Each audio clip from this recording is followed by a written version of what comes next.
बच्चों, हेलो बच्चों, मैं रोहित जांगड़ा सर आपका कंसेप्ट वेव डिफेंस एकेडमी के ऑनलाइन प्लेटफॉर्म पर स्वागत करता हूं। तो बच्चों, जैसे कि आपको पता चल गया, आपकी छुट्टियां एक्सटेंड हो चुकी है और आपको अगला जो आप नेक्स्ट सिलेबस कंप्लीट करना है, अब कुछ दिनों तक बच्चों ऑनलाइन कंप्लीट करना है और सभी बच्चों को रेगुलर क्लासेस अटेंड करनी है। और जैसा आपको पता, हम पॉलिटिकल साइंस सब्जेक्ट पढ़ रहे हैं बच्चों और हमने 3 क्लासेस ऑलरेडी कवर कर चुकी है और पर डे हमने 10 क्वेश्चंस किए बच्चों और सभी की कॉपी में 1 to 30 क्वेश्चंस कंप्लीट हो गए होंगे। आज हम डिस्कस करेंगे बच्चों 31 से 40 क्वेश्चंस तक फुल डिटेल में बच्चों उनको क्या करेंगे, डिस्कस करेंगे और कोशिश करेंगे कि हम क्लास में ही बच्चों उन क्वेश्चंस को याद कर ले। अब देखो बच्चों, ये पॉलिटिकल साइंस सब्जेक्ट का ये लेक्चर नंबर कौन सा बच्चों, लेक्चर नंबर 4 है। 30 क्वेश्चंस ऑलरेडी कंप्लीट हो चुकी है। अब हम फर्स्ट क्वेश्चन देखते हैं बच्चों, जो कि हमारा 31st क्वेश्चन है। अब ये देखो बच्चों, क्वेश्चन में क्या पूछा बच्चों, responsibility for gram panchayat election. Gram panchayat के इलेक्शन कराने की रिस्पॉन्सिबिलिटी किसके पास होती है बच्चों? जो ग्राम पंचायत का बच्चों इलेक्शन होता है, वो इलेक्शन जो कंडक्ट करवाता है वो हमारी स्टेट गवर्नमेंट कराती है बच्चों। कौन सी गवर्नमेंट? स्टेट गवर्नमेंट हमारी पंचायत के इलेक्शन के लिए बच्चों क्या होती है, रिस्पॉन्सिबल होती है। अगर ये पूछे बच्चों कि जो हमारी रिस्पॉन्सिबिलिटी है, किस चीज़ की रिस्पॉन्सिबिलिटी? पंचायत के इलेक्शन करवाने की रिस्पॉन्सिबिलिटी, तो किसके पास है बच्चों? स्टेट गवर्नमेंट के पास है। अब डिस्कस कर लेते हैं बच्चों, हमने पहले प्रीवियस क्लास में भी लर्न किया है, जो पंचायत है उसके लिए हमारी बच्चों कौन सी शेड्यूल है? कौन सी शेड्यूल है बच्चों? 11th schedule. कौन सी शेड्यूल थी बच्चों? 11th schedule. 11th जो शेड्यूल है बच्चों, वो किसके लिए थी? हमारी ग्राम पंचायत के लिए थी। और 11th शेड्यूल को हमने कब ऐड किया था बच्चों? हमने 11th शेड्यूल को 73rd कॉन्स्टिट्यूशनल अमेंडमेंट, कौन सी बच्चों? 73rd कॉन्स्टिट्यूशनल अमेंडमेंट 1992 में ऐड किया था। कब किया था बच्चों? 73rd constitutional amendment 1992। कौन सी शेड्यूल बच्चों? 11th schedule. किससे रिलेटेड बच्चों? ग्राम पंचायत से रिलेटेड। ग्राम पंचायत के इलेक्शन के लिए कौन responsible? State government responsible. Gram panchayat से रिलेटेड शेड्यूल कौन सी? 11th schedule. कौन सी constitutional amendment? 73rd constitutional amendment 1992। अगर हम ये बात करें बच्चों, जो ग्राम पंचायत होती है उनमें ग्राम पंचायत को कितने सब्जेक्ट पर लॉ बनाने का अधिकार दिया जाता है? तो बच्चों, ग्राम पंचायत को 29 सब्जेक्ट पर लॉ बनाने का अधिकार दिया जाता है। कितने सब्जेक्ट पर बच्चों? 29 सब्जेक्ट पर। तो इस क्वेश्चन में हमने क्या डिस्कस किया बच्चों?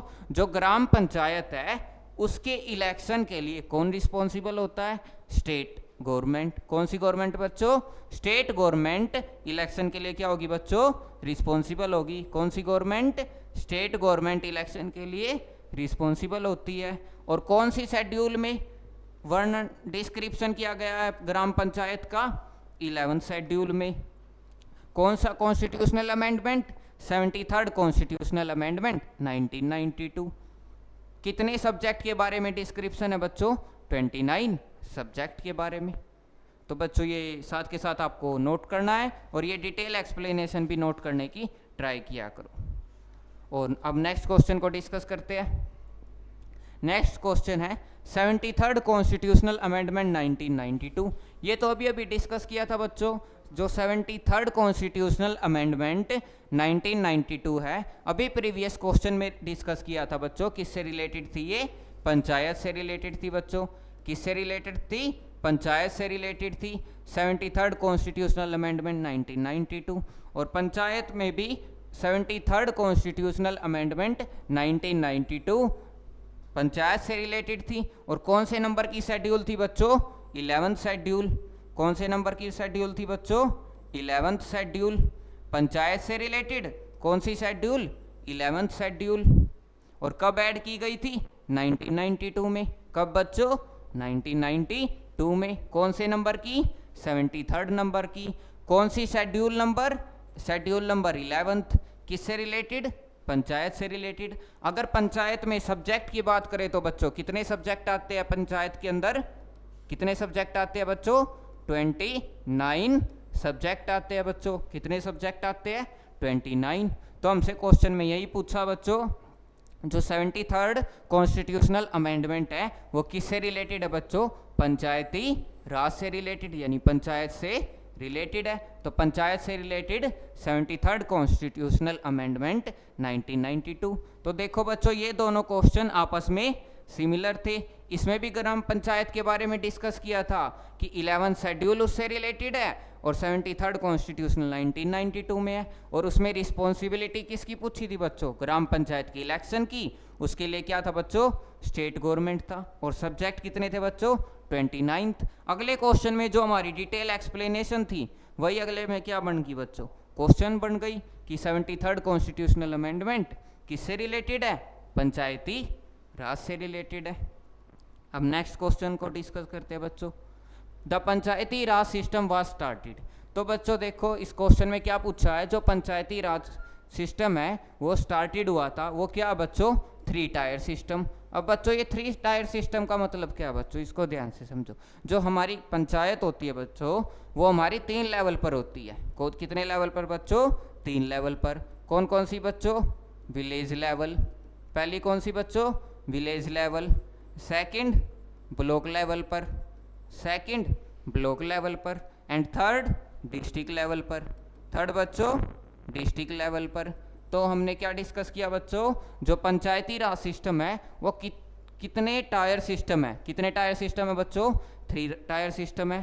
First village level, second block level, third district level. तो कितने टायर का सिस्टम है बच्चों, ये 3 tier system, village level, block level and state district level. अब बच्चों इसमें एक बात और हमें ध्यान रखनी है, जिन भी स्टेट की पॉपुलेशन 20 लाख से बच्चों क्या होती है, कम होती है। जिन भी स्टेट की पॉपुलेशन 20 लाख से बच्चों क्या होगी, लेस होगी, कम होगी, जिन भी स्टेट की पॉपुलेशन, उन स्टेट्स में ब्लॉक लेवल पंचायत नहीं होती बच्चों। उसमें कौन सी पंचायत नहीं होती बच्चों, ब्लॉक लेवल पंचायत नहीं होती। किस में ब्लॉक लेवल पंचायत नहीं होती बच्चों, जिस भी स्टेट की पॉपुलेशन 20 लाख से बच्चों क्या होती है, कम होती है, उसमें ब्लॉक लेवल पंचायत जो होती है बच्चों वो नहीं होती। उसमें कितनी होती है बच्चों, उसमें village level and district level होती है। और हम बात कर रहे हैं बच्चों कौन से सिस्टम की, 3 टायर सिस्टम की। और 3 टायर सिस्टम की बात करें तो उसमें village level, block level and district level होती है। और जिन भी स्टेट की पॉपुलेशन 20 लाख से बच्चों क्या होती है, कम होती है, उसमें ब्लॉक लेवल पंचायत नहीं होती। अगर हम बात करें बच्चों, जो ये 3 टायर सिस्टम है ये हमने किसने दिया था बच्चों, तो ये हमारी बच्चों एक कमेटी थी। 3 टायर सिस्टम देने वाली बच्चों क्या थी, हमारी एक कमेटी थी। तो बलवंत राय मेहता कमेटी। कौन सी कमेटी बच्चों, बलवंत राय मेहता कमेटी। कौन सी बच्चों, बलवंत राय मेहता कमेटी। तो बच्चों ये बात हमें ध्यान रखनी है, जो बलवंत राय मेहता कमेटी है उन्होंने क्या किया था, 3 टायर सिस्टम की बच्चों क्या की थी, डिमांड की थी। और वो 3 टायर सिस्टम बच्चों कब डिमांड की थी, 1957 में। कब डिमांड की थी बच्चों, 1957 में। कितने टायर सिस्टम की बात की थी बच्चों, 3 टायर सिस्टम की। किसने बात की थी बच्चों, बलवंत राय मेहता कमेटी ने। इस कमेटी की बच्चों डिमांड को क्या कर लिया गया, एक्सेप्ट कर लिया गया। और 3 टायर सिस्टम बच्चों क्या कर दिया गया, स्टार्ट कर दिया गया। फिर हमारे बच्चों 1957 के बाद 2 अक्टूबर 1959 को 2 अक्टूबर 1959 को क्या हुआ बच्चों, फिर हमारी 3 tier system based first panchayat का क्या किया गया बच्चों, फॉर्मेशन किया गया। 2 अक्टूबर 1959 को किसका फॉर्मेशन किया गया बच्चों, फर्स्ट पंचायत का। अगर हम बात करें फर्स्ट पंचायत कहाँ पर फॉर्मेशन हुई बच्चों, तो राजस्थान के अंदर। कहाँ पर बच्चों, राजस्थान के अंदर नागौर डिस्ट्रिक्ट में। कहाँ पर बच्चों, राजस्थान के नागौर डिस्ट्रिक्ट में फर्स्ट पंचायत की क्या हुई थी बच्चों, फॉर्मेशन हुई थी। तो इसमें हमने क्या डिस्कस किया, बलवंत राय मेहता कमेटी। बलवंत राय मेहता कमेटी ने 1957 में किसकी डिमांड की, 3 टायर सिस्टम की डिमांड की। फिर एनडीसी के द्वारा, नेशनल डेवलपमेंट काउंसिल के द्वारा 3 टायर सिस्टम को एक्सेप्ट कर लिया गया। फिर 3 टायर सिस्टम के बेस पर फर्स्ट जो पंचायत है हमारी 2 अक्टूबर 1959 को राजस्थान के नागौर डिस्ट्रिक्ट में बनाई गई बच्चों। और ये राजस्थान के नागौर डिस्ट्रिक्ट में जिस टाइम पर फर्स्ट पंचायत बनाई गई तो इस पंचायत का इनॉग्रेशन किसने किया था बच्चों? पंडित जवाहरलाल नेहरू ने। इस पंचायत का इनॉग्रेशन किसने किया था बच्चों? पंडित जवाहरलाल नेहरू ने। तो ये इस क्वेश्चन में बच्चों क्या करनी है बातें है, कौन कौन सी बातें कि जो हमारा पंचायती राज सिस्टम है वो 3 टायर सिस्टम कैसे है। फर्स्ट तो village level, second block level, third district level. और ये जो 3 टायर सिस्टम है ये हमारे किस कमेटी की डिमांड पर लेकर आया गया था? ये बलवंत राय मेहता कमेटी की डिमांड पर लेकर आए थे। कब डिमांड की थी बच्चों? 1957 में। और इसके बेस पर कब? 2 अक्टूबर 1959 को राजस्थान के नागौर में क्या किया गया बच्चों? फर्स्ट पंचायत की फॉर्मेशन की गई। और इनॉग्रेशन किसने किया था बच्चों? पंडित जवाहरलाल नेहरू ने।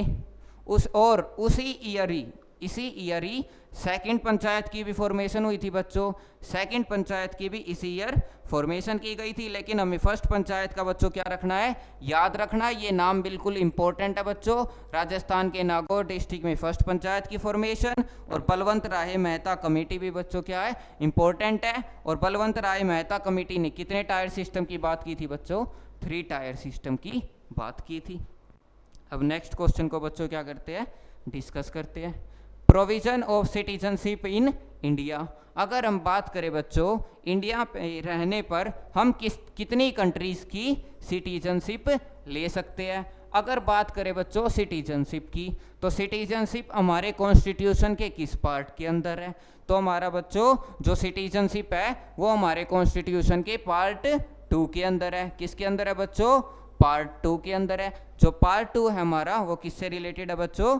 सिटीजनशिप से रिलेटेड है। और इसमें हम आर्टिकल्स की बात करें, सिटीजनशिप के आर्टिकल्स की बात करें तो आर्टिकल्स 5 to 11 कौन से बच्चों? 5 to 11। 5 to 11 आर्टिकल्स किसके अंदर है बच्चों? पार्ट 2 के अंदर है। और किससे रिलेटेड है बच्चों? सिटीजनशिप से रिलेटेड है। अगर हम बात करें सिटीजनशिप हमने किस कंट्री से रिसीव किया? किस कंट्री से रिसीव किया बच्चों? ब्रिटेन से रिसीव की है। किस कंट्री से रिसीव किया बच्चों? ब्रिटेन कंट्री से रिसीव किया है। और ब्रिटेन कंट्री से हमने कैसी सिटीजनशिप लिया बच्चों? Single citizenship. कैसी बच्चों? Single citizenship. अब सिंगल सिटीजनशिप से मतलब क्या बच्चों? सिंगल सिटीजनशिप से ये मतलब है अगर आपने किसी अन्य कंट्री की, किसी अदर कंट्री की अगर आपने सिटीजनशिप एक्सेप्ट कर ली तो ऑटोमेटिकली आपकी इंडिया की सिटीजनशिप कैंसिल कर दी जाएगी। अगर आपने अमेरिका कंट्री की सिटीजनशिप ले ली तो आपकी इंडिया की सिटीजनशिप कैंसिल हो जाएगी। ये मतलब है बच्चों सिंगल सिटीजनशिप का। तो provision of citizenship in India कैसी है बच्चों? सिंगल सिटीजनशिप है। अगर किसी अन्य अदर कंट्री की सिटीजनशिप हमने एक्सेप्ट कर ली तो इंडिया की सिटीजनशिप आपकी कैंसिल हो जाएगी। अगर हम सिटीजनशिप की बात करें तो कौन से पार्ट के अंदर है? पार्ट 2 के अंदर है। अगर हम आर्टिकल्स की बात करें तो कौन से आर्टिकल्स के अंदर है बच्चों? 5 to 11 आर्टिकल्स के अंदर है। और किस कंट्री से रिसीव किया बच्चों? ब्रिटेन से रिसीव किया। और कैसी सिटीजनशिप है बच्चों? सिंगल सिटीजनशिप है। अब नेक्स्ट क्वेश्चन को डिस्कस करते हैं। The fundamental rights. अगर बात करें बच्चों ये क्वेश्चन तो बिल्कुल कई बार हो चुका है। जो बच्चा साथ के साथ प्रीवियस क्लास की रिवीजन करेगा उनको सब्जेक्ट पढ़ने में भी क्या आएगा बच्चों? इंटरेस्ट आएगा। और सारी बातें आपस में क्या करती है बच्चों? रिलेटेड है। एक टर्म दूसरी टर्म से क्या है? रिलेटेड है। तो आपको सारा प्रीवियस जितना भी डेली क्लासेस में हो रहा है वो साथ के साथ रिवीजन करनी है ताकि अगले दिन क्वेश्चन समझने में भी क्या है बच्चों? इंटरेस्ट आए। अब हमने फंडामेंटल राइट्स की बच्चों कितनी क्लासेस में, काफ़ी क्लासेस में हमने डिस्कस कर लिया कि जो फंडामेंटल राइट्स है बच्चों हमारे किस पार्ट के अंदर है? पार्ट 3 के अंदर है। किस पार्ट के अंदर है बच्चों? पार्ट 3 के अंदर है। और पार्ट 3 के अंदर भी आर्टिकल्स की बात करें तो बच्चों किस आर्टिकल्स में है? 12 to 35 आर्टिकल्स तक किसकी बात चलती है बच्चों? फंडामेंटल राइट्स की। अगर हमने पहले ही फर्स्ट डे ही डिस्कस किया था बच्चों, जो फंडामेंटल राइट्स है उनको Magna carta of Indian constitution भी बोलते हैं। क्या बोलते हैं बच्चों? Magna carta of Indian constitution. Indian constitution का बच्चों क्या? Magna carta. उसके किस पार्ट को बोलते हैं बच्चों? पार्ट 3 को। पार्ट 3 किससे रिलेटेड है? फंडामेंटल राइट्स से रिलेटेड है। अगर हम डिस्कस करें फंडामेंटल राइट्स को, जो हमारा जो ओरिजिनल कॉन्स्टिट्यूशन था जिस टाइम पर फॉर्मेशन हुई थी, तो हमारे कितने फंडामेंटल राइट्स थे बच्चों? 7 थे। लेकिन बाद में एक फंडामेंटल राइट्स को बच्चों क्या कर दिया गया? हटा दिया गया, और अब कितने हो गया बच्चों? 6 हो गए हैं। फंडामेंटल राइट्स किसके अंदर है? पार्ट 3 के अंदर है। फंडामेंटल राइट्स को क्या बोला जाता है बच्चों? Magna carta of Indian constitution बोला जाता है। आर्टिकल्स बच्चों 12 to 35। अगर हम ये बात करें कि फंडामेंटल राइट्स को हमने किस फॉरेन कंट्री से रिसीव किया था, तो किससे किया था बच्चों? यूनाइटेड स्टेट ऑफ अमेरिका से। किससे रिसीव किया था बच्चों? यूनाइटेड स्टेट ऑफ अमेरिका से हमने इसको क्या किया था? रिसीव किया था। अब ये सारी बातें बच्चों हमने प्रीवियस क्लास में डिस्कस कर ली है। ये अब आपका क्या हो जाएगा बच्चों?